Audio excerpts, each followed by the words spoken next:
Hello friends, मैं Lakshman sir एक बार पुनः आप सभी का अपने दिव्यांग एसबीएल एकेडमी यूट्यूब चैनल पर हृदय के समस्त सुंदर व समरस भावनाओं के साथ बहुत बहुत स्वागत करता हूं। अगर आप फर्स्ट टाइम मेरे चैनल पर विजिट कर रहे हैं तो आप लोगों से रिक्वेस्ट है कि चैनल को सब्सक्राइब कर लें और बेल आइकन बटन अवश्य प्रेस कर लें, जिससे हर वीडियो का नोटिफिकेशन शीघ्र आप तक पहुँचे और आप उसका लाभ लाभ उठा पाएँ। वीडियो अगर पसंद आए तो वीडियो को लाइक करें, अधिक से अधिक लोगों तक शेयर करें और एक प्यारा सा कमेंट आप अवश्य किया करें। आप लोग कमेंट नहीं करते, कमेंट अवश्य किया करें, क्योंकि आपका कमेंट हमारे लिए मोटिवेशन, हमारे लिए ऊर्जा, हमारे लिए ऑक्सीजन, हमारे लिए टॉनिक का कार्य करता है। तो कमेंट करना आप ना भूलें।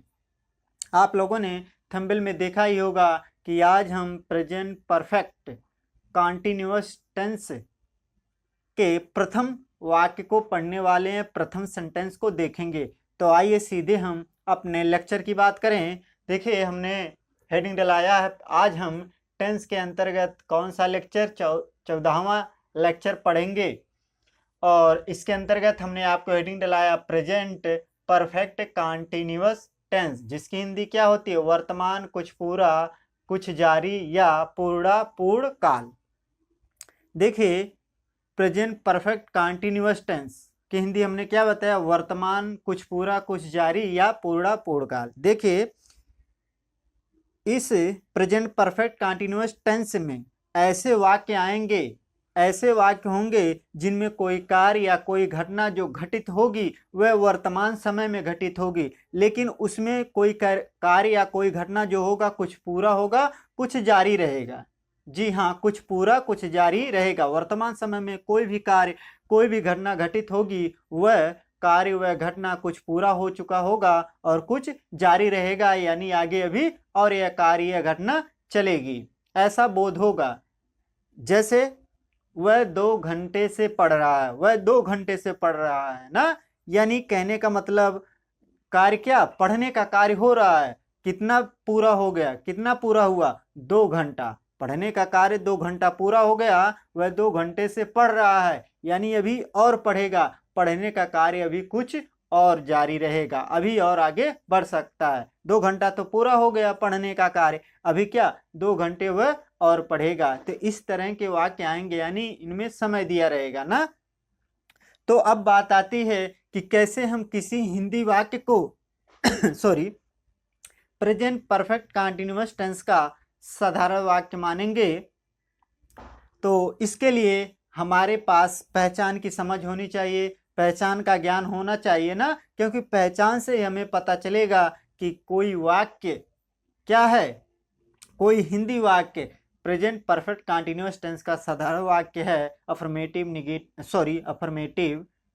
वाक्य है। तो आइए सीधे हम बात करते हैं। देखिए, इसके अंतर्गत हमने आपको हेडिंग डलाया है अफर्मेटिव या पॉजिटिव या सिंपल सेंटेंस, आप इसे कह सकते हैं। और इन सब का अर्थ क्या होता है? साधारण वाक्य ना। या आप अफर्मेटिव सेंटेंस बोलिए, या पॉजिटिव सेंटेंस बोलिए, या सिंपल सेंटेंस बोलिए, सबकी हिंदी यहाँ साधारण वाक्य होगी ना। अब इनकी पहचान हम देखेंगे।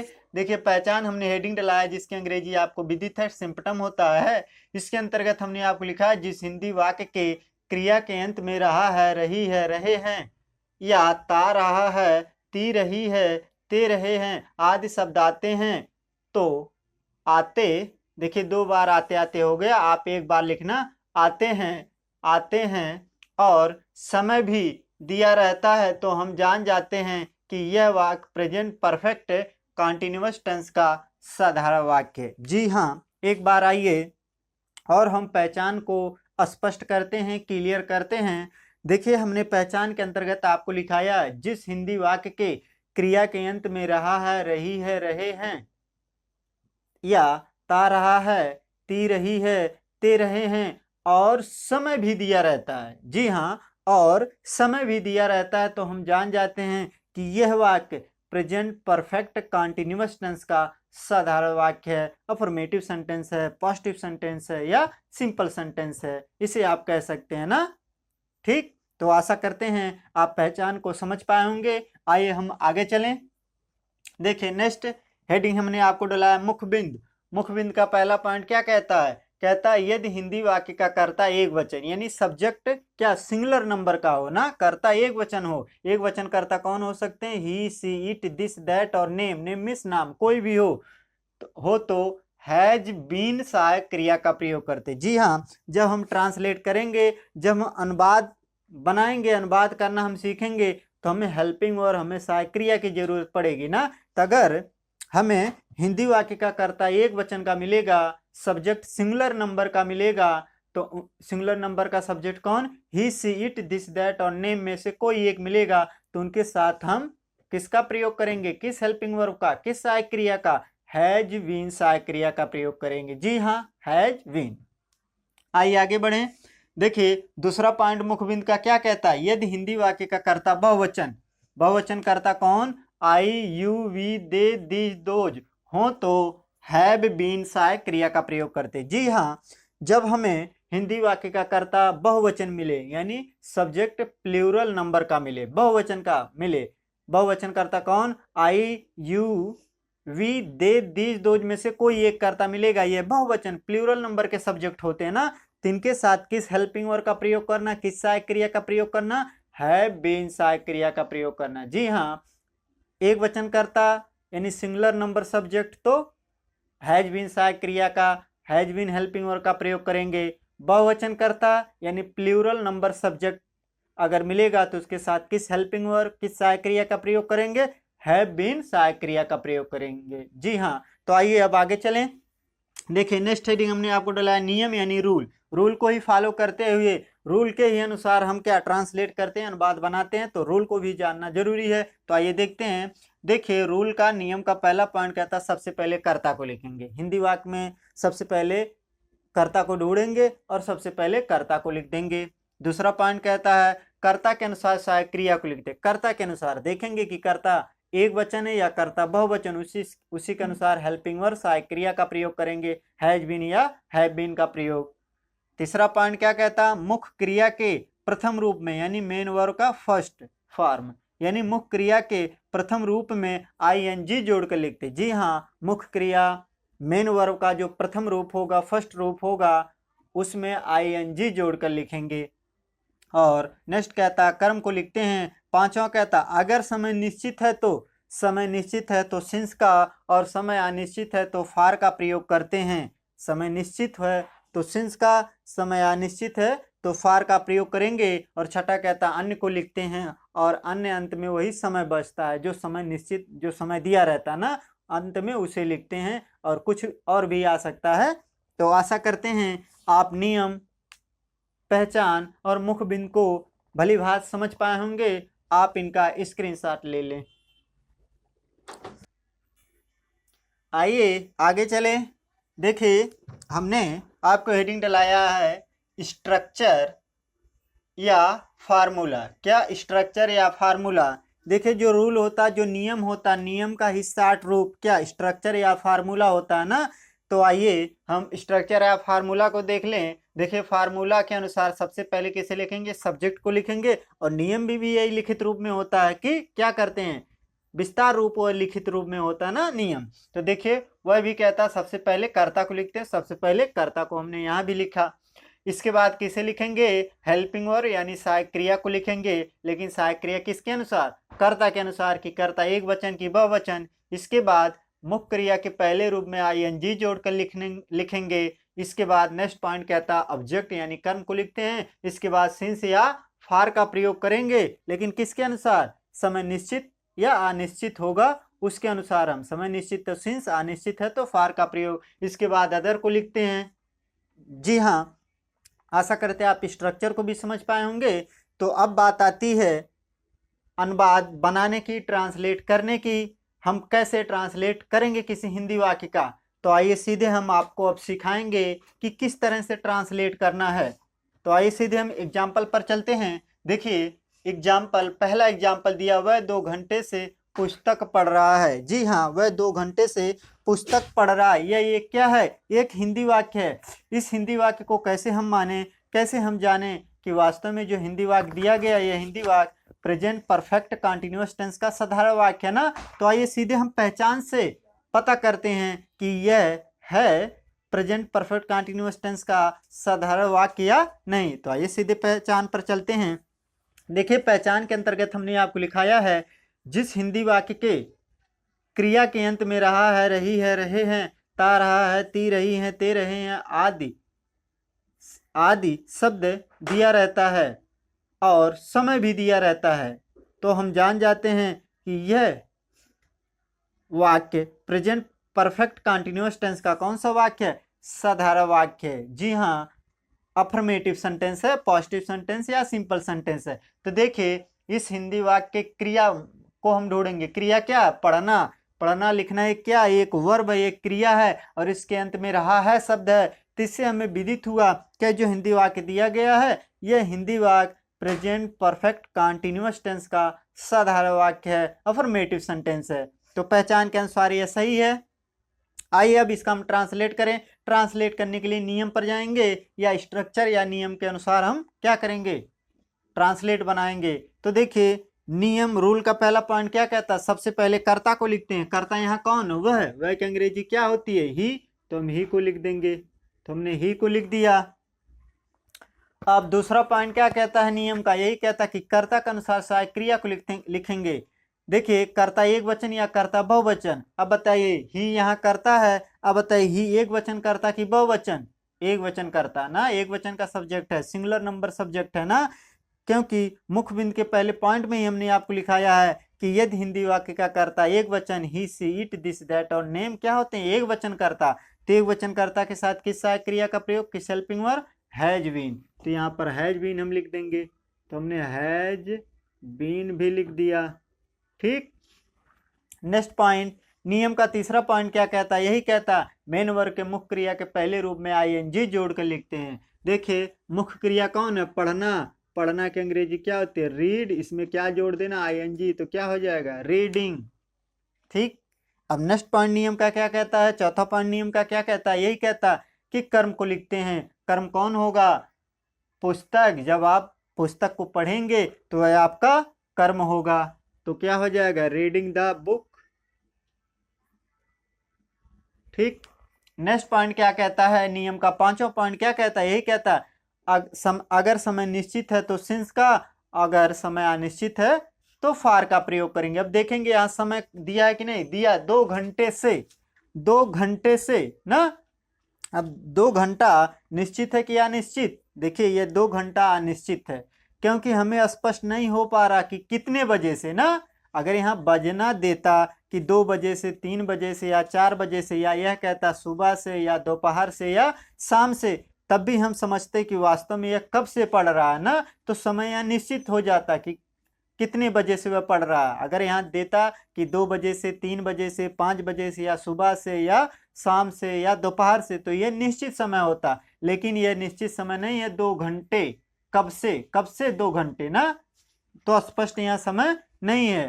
तो यहाँ अनिश्चित समय हो जाएगा यह। तो अनिश्चित के लिए किसका प्रयोग करेंगे? फार का प्रयोग। नेक्स्ट पॉइंट, छठा पॉइंट कहता है कि अन्य को लिखते हैं। अन्य यानी समय को लिखते हैं। समय क्या है? 2 घंटे। तो क्या लिख देंगे? 2 आवर्स। यहाँ पर आर होगा 2 आवर्स, फुल स्टॉप। ठीक। हमारा ट्रांसलेट क्या हुआ पूरा? He has been reading the book for 2 hours. आइए आगे चलें। देखिए नेक्स्ट एग्जाम्पल दिया है, मैं इस शहर में 7 वर्ष से रह रहा हूं। मैं इस शहर में 7 वर्ष से रह रहा हूं। आइए इसका भी पहचान हम डिटेल में देख लें। देखिए पहचान के अंतर्गत हमने आपको लिखाया है, जिस हिंदी वाक्य के क्रिया के अंत में रहा है, रही है, रहे हैं, ता रहा है, ती रही है, ते रहे हैं आदि शब्द आते हैं और समय भी दिया रहता है, तो हम जान जाते हैं कि यह वाक्य प्रेजेंट परफेक्ट कंटिन्यूअस टेंस का साधारण वाक्य है, सिंपल सेंटेंस है ना। तो आइए देखते हैं। देखिए इस हिंदी वाक्य में रहना, रहना क्या है? एक रहना या ठहरना या रुकना, ये क्या? एक वर्ब है, एक क्रिया, एक मुख्य क्रिया रहना ना, और इसके अंत में रहा हूं शब्द है, तो इससे हमें पता चला कि यह भी हिंदी वाक्य प्रेजेंट परफेक्ट कंटीन्यूअस टेंस का साधारण वाक्य है, अफर्मेटिव सेंटेंस है। आइए इसका भी अनुवाद कर डालें। अनुवाद करने के लिए, ट्रांसलेट करने के लिए नियम पर जाएंगे, और नियम का पहला पॉइंट क्या कहता है? यही कहता है कि सबसे पहले कर्ता को लिखते। कर्ता कौन होगा? मैं की अंग्रेजी क्या होती है? आई। तो हम यहाँ लिख देंगे आई। ठीक, आई को हमने लिख दिया। अब दूसरा पॉइंट क्या कहता है नियम का? नियम का दूसरा पॉइंट ये कहता है कि कर्ता के अनुसार सहायक क्रिया को लिखते हैं, यानी कर्ता एक वचन की कर्ता बहुवचन। अब आई क्या है? एक वचन कर्ता की बहुवचन? बहुवचन कर्ता। मुख्य बिंदु के दूसरे पॉइंट में जाकर आप देखिए हमने लिखाया है, यदि हिंदी वाक्य का कर्ता बहुवचन, कोष्टक में हमने लिखा दिया आई, यू, वी, दे, दिस, दो, ये बहुवचन कर्ता होते हैं। तो इनके साथ किस सहायक क्रिया का प्रयोग हमने लिखाया? हैव बीन सहायक क्रिया का ना। तो हैव बीन हम यहाँ लिख देंगे। तो हमने हैव बीन भी लिख दिया। ठीक, हैव बीन भी लिख दिया। नेक्स्ट पॉइंट क्या कहता है? नेक्स्ट पॉइंट यानी तीसरा पॉइंट नियम का यही कहता है, किसे लिखते हैं? मुख्य क्रिया के पहले रूप में आईएनजी जोड़कर लिखते हैं। मुख्य क्रिया क्या होना है? रहना। रहना का अंग्रेजी क्या होती है? लिव। तो इसमें क्या लगा देना हमें? आईएनजी। तो क्या हो जाएगा? लिविंग। ठीक, इसके बाद चौथा पॉइंट कहता है किसे लिखते हैं? कर्म को लिखते हैं। कर्म कौन होगा? इस शहर में। इस शहर में आप जब रहेंगे तो ये आपका कर्म होगा। तो क्या हो जाएगा? इन this city. In this city. ठीक, इस शहर में। इन दिस सिटी। इस मतलब दिस हो गया, शहर मतलब सिटी, इन माने में। इन दिस सिटी आपका कर्म हुआ। आइए आगे चलें। नेक्स्ट पॉइंट, पांचवा पॉइंट यही कहता है कि अगर समय निश्चित है तो सिंस का, समय अनिश्चित है तो फार का। अब यहाँ समय क्या दिया? 7 वर्ष से। देखिए 7 वर्ष कह रहा है, लेकिन यहाँ भी निश्चित समय नहीं है कि 7 वर्ष ना। आप कैसे कहोगे कि अगर यहाँ सन दिया रहता कि 2003 से, 2007 से, 2015 से ना, अगर सन दिया रहता तो स्पष्ट होता, हम काउंटिंग कर लेते हैं कि हाँ 7 वर्ष से ही ये रह रहा है, ये निश्चित है ना। अब यहाँ कह दिया कि ये 7 वर्ष से रह रहे हैं, तो हमें स्पष्ट नहीं है कि वास्तव में 7 वर्ष से रह रहा है कि कितने वर्ष से ना। तो ये अनिश्चित है, तो यहाँ क्या कर देंगे हम? फार का प्रयोग। तो फार हमने कर दिया। नेक्स्ट पॉइंट क्या कहता है नियम का? छठा पॉइंट यही कहता है कि अन्य को लिखते हैं। अन्य मतलब वही समय जो होता है। तो समय क्या है? 7 वर्ष, यानी 7 ईयर्स हो जाएगा। आप यहाँ इसको यहाँ पर लिख लेना, 7 ईयर्स। ठीक, फुल स्टॉप। ठीक, क्या हुआ हमारा पूरा translate? I have been living in this city for 7 years. आइए आगे चलें। देखिए नेक्स्ट एग्जाम्पल दिया है, वह इस मकान में 1958 से रह रही है। देखिए यह एक हिंदी वाक्य है। आइए इसका भी पहचान हम थोड़ा डिटेल में देख लेते हैं। देखिए पहचान के अंतर्गत हमने आपको यही लिखाया है कि जिस हिंदी वाक्य के क्रिया के अंत में रहा है, रही है, रहे हैं, रहा है, रही है, रहे हैं, ता रहा है, ती रही है, ते रहे हैं आदि शब्द आता है और समय भी दिया रहता है, तो हम जान जाते हैं कि यह वाक्य प्रेजेंट परफेक्ट कंटीन्यूअस टेंस का साधारण वाक्य है ना। तो देखिए यहाँ रहना क्या है? एक वर्ब है, एक क्रिया है, और इसके अंत में रही है शब्द है। तो इससे पता चला कि यह भी हिंदी वाक्य प्रेजेंट परफेक्ट कंटीन्यूअस टेंस का साधारण वाक्य है, अफर्मेटिव सेंटेंस है। आइए इसका ट्रांसलेट बनाएं। ट्रांसलेट करने के लिए नियम पर जाएंगे, और नियम का पहला पॉइंट क्या कहता है? सबसे पहले कर्ता को लिखते। कर्ता कौन? वह की अंग्रेजी ही नहीं, ध्यान देना। रह रही है, रह रही मतलब रह रही शब्द से पता चल रहा है यह जनाना है, यह स्त्रीलिंग है, मर्दाना नहीं है। तो स्त्रीलिंग है, तो इसके लिए स्त्रीलिंग को दर्शाने के लिए वह की अंग्रेजी क्या होती है? सी। तो हम सी को लिख देंगे। सी हमने लिख दिया।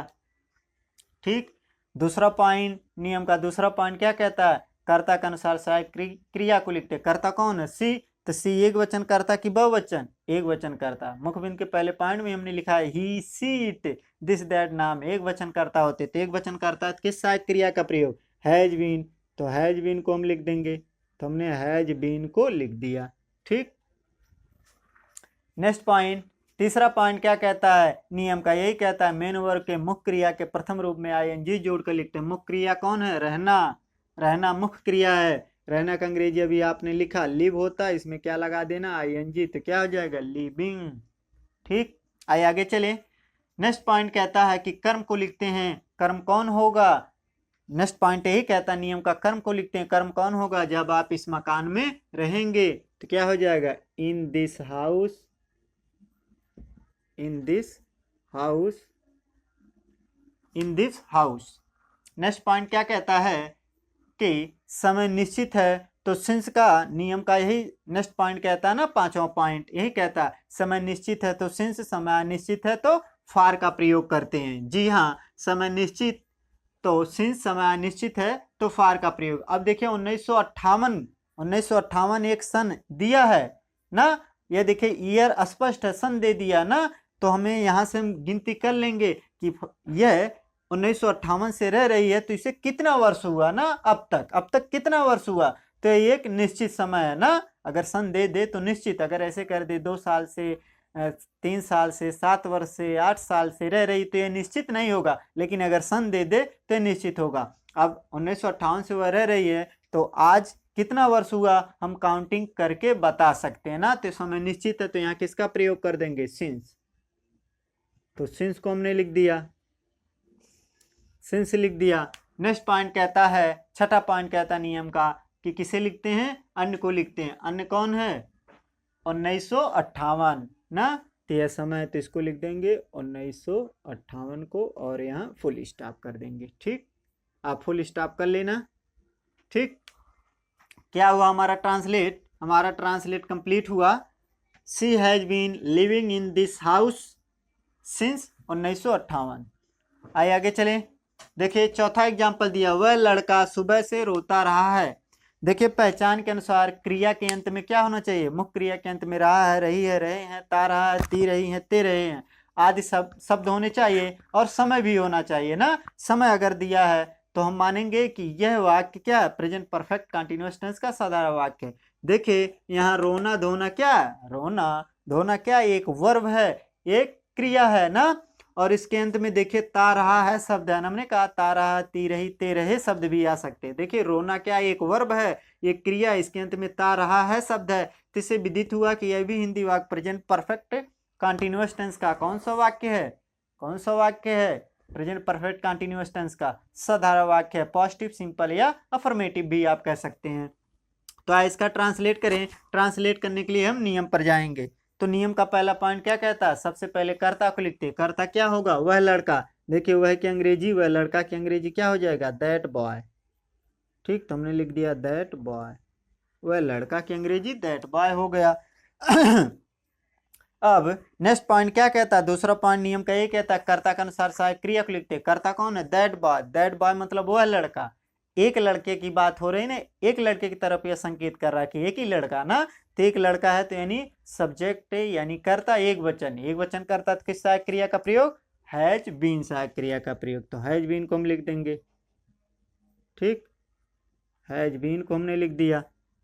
अब नेक्स्ट तीसरा पॉइंट क्या कहता है नियम का? ये कहता है मुख्य क्रिया के पहले रूप में आईएनजी जोड़ कर लिखते हैं। मुख्य क्रिया क्या? रोना। रोना बताइए, रोना बताइए क्या है?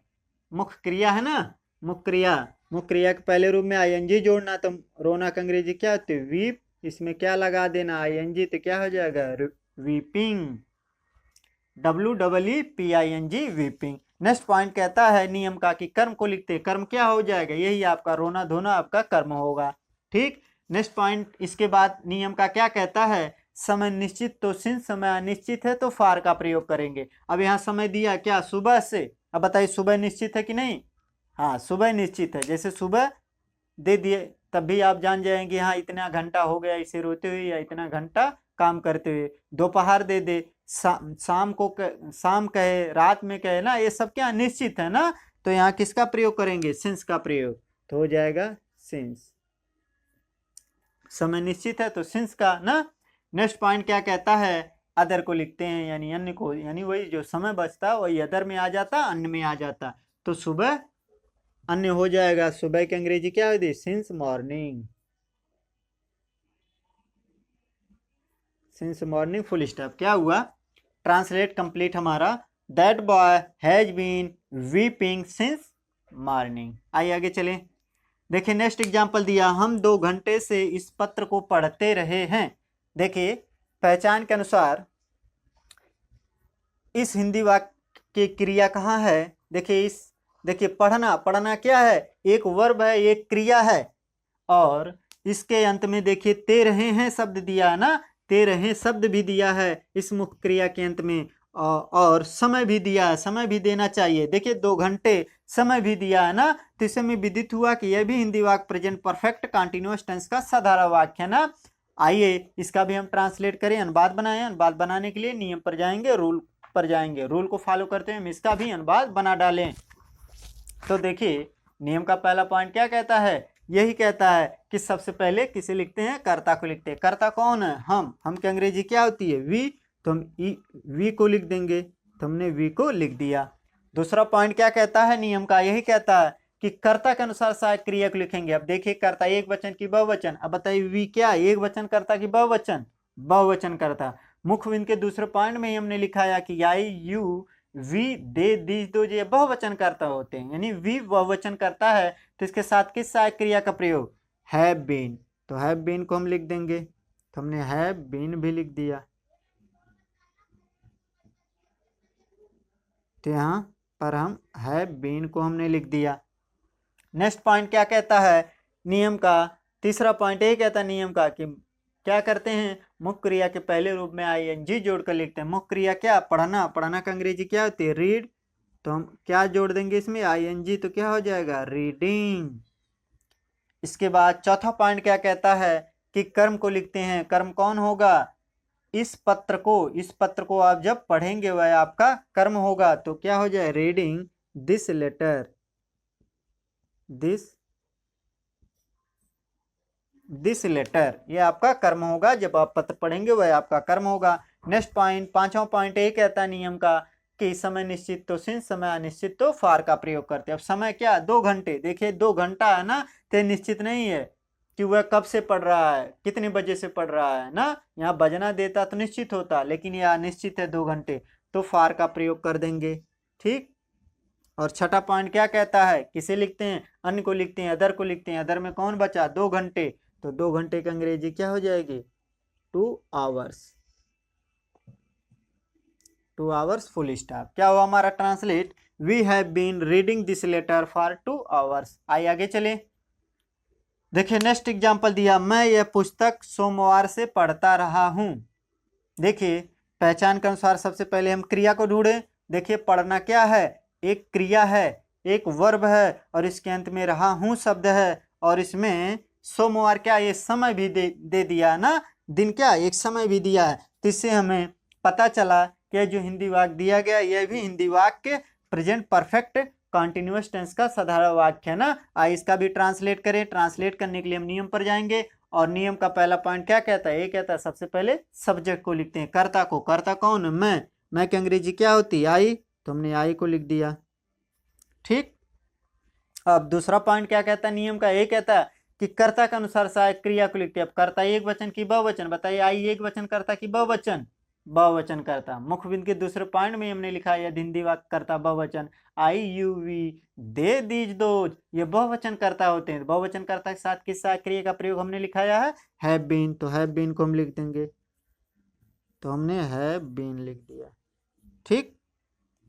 अब तीसरा पॉइंट क्या कहता है नियम का, ये कहता है मेन वर्ब के फर्स्ट रूप में आईएनजी जोड़कर लिखते हैं। मेन वर्ब क्या, पढ़ना, पढ़ना का अंग्रेजी क्या हो जाएगी, रीड, तो रीड में क्या लगा देना, आईएनजी, तो रीडिंग हो जाएगा। अब इसके बाद नेक्स्ट पॉइंट क्या कहता है कि कर्म को लिखते हैं। कर्म क्या है, यह पुस्तक, इस पुस्तक को आप जब पढ़ेंगे तो क्या हो जाएगा, दिस बुक, दिस बुक, ठीक। यह आपका कर्म होगा, जब आप पुस्तक पढ़ेंगे तो यह आपका कर्म होगा। अब पांचवा पॉइंट क्या कहता है, पांचवा पॉइंट ये कहता है समय निश्चित तो सिंस, समय अनिश्चित तो फार का प्रयोग करते। अब बताइए समय क्या, सोमवार दिया ना, ये निश्चित है कि नहीं, जी हाँ ये निश्चित है। देखिए अगर वीक यानी सप्ताह का कोई भी दिन दे दे तो वह दिन क्या होते हैं, निश्चित में होते हैं, चाहे Sunday, Monday, Tuesday, Wednesday, Thursday, Friday, Saturday, कोई भी हो ना, सप्ताह का कोई भी दिन हो वह निश्चित होता है ना। सोमवार से वह पढ़ रहा है तो आप आज काउंटिंग कर सकते हो, तो कितने दिन से वह पढ़ रहा है या पढ़ने आ रहा है ना, तो यह निश्चित है, तो क्या करेंगे, सिंस का प्रयोग। और छठा पॉइंट आपका यही कहता है कि अन्य को लिखते हैं, अन्य क्या, सोमवार है, तो सोमवार की अंग्रेजी क्या होती है? संडे, मंडे हो जाएगा। Monday full stop. क्या हुआ हमारा translate? I have been reading this book since Monday. वह सोमवार से इस पुस्तक को पढ़ रहा है। तो आप गिनती कर सकते हो कि कितने दिन से यह पढ़ रहा है ना। आइए आगे चलें। देखिए नेक्स्ट 7वां एग्जाम्पल दिया है, तुम 5 बजे से फुटबॉल खेल रहे हो। आइए इसका पहचान हम थोड़ा डिटेल में देख लेते हैं इस हिंदी वाक्य का। देखिए पहचान के अंतर्गत हमने आपको ये लिखा है, जिस हिंदी वाक्य के क्रिया के अंत में रहा है, रही है, रहे हैं, ता रहा है, ती रही हैं, ते रहे हैं आदि शब्द आते हैं और समय भी दिया रहता है, तो हम जान जाते हैं कि यह हिंदी वाक्य प्रेजेंट परफेक्ट कंटिन्यूअस टेंस का कौन सा वाक्य? साधारण वाक्य है। तो देखिए यहाँ खेलना क्या है? खेलना एक वर्ब है, एक क्रिया है और इसके अंत में रहे हो शब्द है और 5 बजे से समय भी दिया है। तो हमें विदित हुआ कि यह भी हिंदी वाक्य प्रेजेंट परफेक्ट कंटिन्यूअस टेंस का साधारण वाक्य अफर्मेटिव सेंटेंस है। आइए इसका अनुवाद कर डालें। अनुवाद आप नियम के अनुसार करिए या स्ट्रक्चर या फार्मूला के अनुसार करिए। तो आइए सीधे हम स्ट्रक्चर या फार्मूला के अनुसार एक बार कर लेते हैं। देखिए स्ट्रक्चर या फार्मूला भी हमारा कहता है, सबसे पहले सब्जेक्ट को लिखते हैं। सब्जेक्ट कौन है? तुम की अंग्रेजी क्या होती है? यू। तो यू को हम लिख देंगे, तो हमने यू को लिख दिया। ठीक, अब इसके बाद क्या कह रहा है स्ट्रक्चर? यही कह रहा है हेल्पिंग वर्ब को लिखते हैं। हेल्पिंग वर्ब यानी सहायक क्रिया को लिखते हैं। अब बताइए यू एक हेल्पिंग वर्ब कब प्रयोग करेंगे? कर्ता के अनुसार ही प्रयोग करेंगे। कर्ता एक वचन या बहुवचन? अब बताइए यू, बताइए एक वचन कर्ता की बहुवचन? बहुवचन कर्ता ना, मुखबिंद के दूसरे पॉइंट में हमने लिखाया है ना, यू बहुवचन कर्ता। तो बहुवचन कर्ता के साथ किस सहायक क्रिया का प्रयोग? Have been. तो हैव बीन को हम लिख देंगे, तो हमने हैव बीन भी लिख दिया। ठीक, इसके बाद नेक्स्ट पॉइंट क्या कहता है? तीसरा पॉइंट ये कहता है मुख्य क्रिया के पहले रूप में आईएनजी जोड़कर लिखते हैं। नहीं, यहाँ हमें स्ट्रक्चर के अनुसार देखना है। तो स्ट्रक्चर में भी कह रहा है कि मेन वर्ब का फर्स्ट रूप प्लस आईएनजी, यानी मेन वर्ब का फर्स्ट रूप में आईएनजी जोड़कर लिखेंगे। मेन वर्ब कौन है? खेलना। खेलना का अंग्रेजी क्या होती है? प्ले। तो इसमें क्या लगा देना? आईएनजी। तो क्या हो जाएगा? प्लेइंग। इसके बाद नेक्स्ट पॉइंट कहता है कर्म को लिखते हैं। कर्म, देखिए यही कह रहा है ना स्ट्रक्चर की ऑब्जेक्ट यानी कर्म को लिखते हैं। कर्म कौन होगा? जब फुटबॉल से आप खेलेंगे, देखिए फुटबॉल से आप खेलेंगे ना, तो देखिए विथ क्या हो जाएगा? फुटबॉल। क्या हो जाएगा? सॉरी, फुटबॉल क्या हो जाएगा? Football, playing football. Playing football आपका कर्म हो जाएगा। तो यहाँ हो जाएगा क्या? फुटबॉल। फुटबॉल। ठीक, सॉरी फुटबॉल इस तरह से नहीं, यहाँ डबल ओ होगा। देखिए फुटबॉल। ठीक, कर्म हो गया। नेक्स्ट पॉइंट कहता है इसमें भी सिंस या फार का प्रयोग करेंगे। अब देखेंगे समय निश्चित या अनिश्चित, उसी के अनुसार सिंस या फार का प्रयोग करेंगे। तो देखिए 5 बजे से, देखिए हमने कहा बजना दे दिया जाए, 2 बजे, 3 बजे, 9 बजे, 10 बजे, 5 बजे, सब क्या बजना दे दे, तो यह क्या हो जाएगा? वह निश्चित हो जाएगा। तो यानी यह निश्चित है, समय निश्चित है, तो किसका प्रयोग कर देंगे? सिंस का ना। नेक्स्ट पॉइंट ये कहता ना समय निश्चित हो तो सिंस या समय अनिश्चित हो तो फार का प्रयोग। इसके बाद अदर को लिखते हैं। अदर कौन है? 5 बजे। तो क्या हो जाएगा? 5 o'clock। क्या हो जाएगा? 5 o'clock। 5 o'clock 5 बजे से। ठीक, क्या हो हमारा translate? You have been playing football since 5 o'clock। आइए आगे चलें। देखिए नेक्स्ट एग्जाम्पल दिया, श्याम 2 घंटे से गेंद खेल रहा है। देखिए पहचान के अनुसार एक बार हम इसे डिटेल में देख लें थोड़ा। देखिए पहचान के अंतर्गत हमने आपको लिखा है जिस हिंदी वाक्य क्रिया के अंत में जिस हिंदी वाक्य क्रिया के अंत में रहा है, रही है, रहे हैं, ता रहा है, ती रही है, ते रहे हैं आदि आदि शब्द आते हैं और समय भी दिया रहता है, तो हम जान जाते हैं कि यह वाक्य क्या है? प्रेजेंट परफेक्ट कंटिन्यूअस टेंस का साधारण वाक्य है, अफर्मेटिव सेंटेंस। क्या? क्रिया के अंत में, देखिए खेलना क्या एक मुख्य क्रिया, इसके अंत में रहा है शब्द है और इसमें समय 2 घंटे से समय भी दिया है ना। हमने यही लिखा है ना पहचान के अंतर्गत कि जिस हिंदी वाक्य के क्रिया के अंत में रहा है, रही है, रहे हैं, ता रहा है, ती रही हैं, ते रहे हैं आदि शब्द आते हैं और समय भी दिया रहता है, तो हम जान जाते हैं कि यह वाक्य प्रेजेंट परफेक्ट कंटिन्यूअस टेंस का साधारण वाक्य है। देखिए, खेलना क्या मुख्य क्रिया है, इसके अंत में रहा है शब्द है और 2 घंटे एक समय भी दिया, तो हमें विदित हुआ, पता चला कि यह भी वाक्य प्रेजेंट परफेक्ट कंटिन्यूअस टेंस का साधारण वाक्य है। इसका ट्रांसलेट करें। ट्रांसलेट करने के लिए नियम पर जाएंगे और नियम का पहला पॉइंट ये कहता है, सबसे पहले कर्ता को लिखते हैं। कर्ता कौन है? श्याम। तो श्याम की अंग्रेजी लिख दो, तो हमने श्याम को लिख दिया। ठीक। नेक्स्ट पॉइंट क्या कहता है? दूसरा पॉइंट नियम का यही कहता है, कर्ता के अनुसार सहायक क्रिया को लिखते हैं। बताइए कर्ता कौन है? श्याम। श्याम बताइए एक वचन की बहुवचन? बहुवचन है? नहीं, एक वचन है, क्योंकि हमने आपको मुख्य बिंदु के पहले पॉइंट में लिखाया है। यदि हिंदी वाक्य का कर्ता एक वचन, ही सी इट दिस दैट, नाम कोई भी नाम हो, एक वचन कर्ता होते हैं ना, तो एक वचन कर्ता है, किस सहायक क्रिया का प्रयोग? Has been. तो हैज बीन को लिख दो भैया, हैज बीन को हमने लिख दिया। ठीक। इसके बाद नेक्स्ट पॉइंट क्या कहता है? नियम का तीसरा पॉइंट क्या कहता है? नियम का ये कहता है, मेन वर्ब यानी मुख्य क्रिया के पहले रूप में आईएनजी जोड़ कर लिखते हैं। मुख्य क्रिया क्या है? खेलना। खेलना का अंग्रेजी क्या होती है? प्ले। इसमें क्या लगा देना है? आईएनजी। तो क्या हो जाएगा? प्लेइंग। इसके बाद नेक्स्ट पॉइंट क्या कहता है? नियम का चौथा पॉइंट ये कहता है, कर्म को लिखते हैं। कर्म क्या होगा? गेंद से। गेंद से अब जब खेलेंगे तो आपका कर्म होगा। ठीक। तो क्या हो जाएगा? गेंद से खेलेंगे तो विथ बॉल, विथ बॉल। ठीक। इसके बाद चौथा पॉइंट क्या कहता है? चौथा पॉइंट हो गया। पांचवा पॉइंट क्या कहता है? नियम का यही कहता है, समय निश्चित। तो सिंस समय निश्चित है तो फार का, यहाँ देखिए 2 घंटे, 2 घंटे दिया, ये निश्चित नहीं है, निश्चित समय नहीं है, तो किसका प्रयोग कर देंगे? फार का प्रयोग। तो हमने फार लिख दिया। नेक्स्ट पॉइंट छठा पॉइंट ये कहता है, अदर को लिखते हैं, अन्य को लिखते हैं। अन्य कौन हो जाएगा? 2 घंटे। तो 2 घंटे अन्य में आ जाएगा, तो इसकी अंग्रेजी लिख दो, क्या हो जाएगा? 2 आवर्स। 2 hours full stop. क्या हुआ हमारा पूरा translate? Shyam has been playing with ball for 2 hours. तो आशा करते हैं आप ट्रांसलेट करना लगभग या अच्छी तरह से सीख चुके होंगे। तो आज के लिए इतना ही। अगर वीडियो आप लोगों को पसंद आई तो वीडियो को लाइक कर दें और अधिक से अधिक लोगों तक शेयर कर दें, और प्यारा सा कमेंट करना आप ना भूलें। आप भूल जाते हैं, कमेंट अवश्य किया करें। अगर चैनल अभी तक आपने सब्सक्राइब नहीं किया तो प्लीज़ चैनल भी सब्सक्राइब कर लें। तो आज के लिए इतना ही। आप लोगों का बहुत बहुत धन्यवाद वीडियो देखने के लिए।